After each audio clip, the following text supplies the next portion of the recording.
Examining the work of artist Craig Norton may require stepping outside your comfort zone.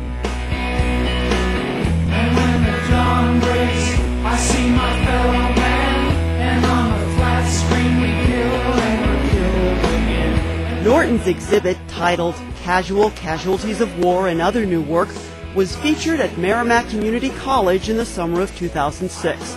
It included depictions of man's inhumanity to man, past and present. I think his work is so amazing. Maybe the most outstanding thing about it is it's so hyper realistic as far as the faces go, and at the same time it's just unlike any other artwork I've ever seen. It's really inventive. People who first view Norton's multimedia paintings and later meet him are often stunned to see the contrast between his disturbing images of genocide, warfare, and other violence, and the cherubic face of the painter who once considered going into the priesthood. I actually started just painting on little flower pots. That was the very first thing I did. This was years ago, but I sold them. I painted a few, and I brought them up to my bouncer job, and I sold them at the door. Yes, you heard that right. On the list of odd jobs Norton had before he started painting full-time is nightclub bouncer. Then I sold probably $3,000 worth of these little flower pots. Just people coming up, $30 a piece. People would come up and say, and I had silly requests.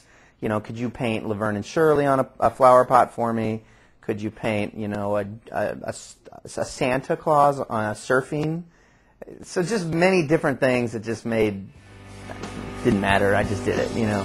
Won't need no shadow man running the government. Norton's eventual evolution to painter of social and political themes happened because of immigrants he came to know through his church. Refugees from Africa, from Colombia, from all over the world that the church I go to is trying to help. And I've gotten to build relationships with these people. And in the process, I'm hearing their stories and learning what they've gone through and what they've seen. With the genocide pieces, I want you to see that these people have feelings, the emotions, that they're alive. Craig Norton begins each new work with pen and ink, drawing the many faces he'll include on the canvas.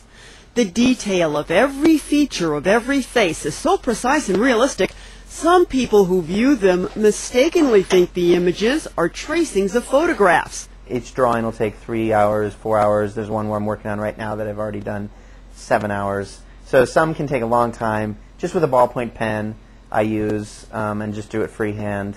And you can't mess up, though. That's the thing. You can't mess up. Each face gets a body. Norton's approach here results in figures constructed like paper dolls. In place of paint or ink to clothe them, he uses wallpaper. The colors are fun, interesting, and then you put those all together. When I started to do the wallpaper, though, I had one book. There was a woman that was closing her interior decorating business, so I went over there and filled up my car a few times with wallpaper samples and huge books. And my wife just rolls her eyes because I bring home these, you know, wallpaper books are this big, and I bring those home and stack them and stack them and stack them. And then I go through them, cut out pieces that I think will work later on. I've made all these individual pieces of grass with wallpaper. You know. Norton applies his figures to painted canvases that in many cases include written text expanding on the subject of the work. At an exhibit he had several weeks prior to Meramec's at the Hoffman-LaChance Gallery in Clayton, Norton showed me one such painting titled National Security. And what I did was I read most of the Patriot Act, which is quite long, and I tried to put in the background, cover the painting in different sections of the Patriot Act, which are either very conservative or very liberal-minded. Another feature in much of Norton's work is the way he extends the canvas by placing some of his characters outside of it. I have Condoleezza Rice, and she's off to the side, and she's kind of watching the painting, kind of watching how things are going. But I didn't want to necessarily put on the actual painting people that are in the government right now mostly because I feel like it would date it, and this is going to be a subject matter that's going to go forever, I believe. Craig Norton is what's known as an outsider artist. That is, one with little or no classical art training, but a lot of talent. At Meramec about 12 years ago, Norton quickly impressed the teacher of the only art class he ever took. I'm pretty amazed at his work. It is abstract, it is hyper-real, he mixes up a lot of different styles. Usually my tastes were not into this style of work, but it really has grown on me, and I've really taken the time to look at it and understand what he's doing. And it is pretty complex and it's well crafted. This is your favorite piece?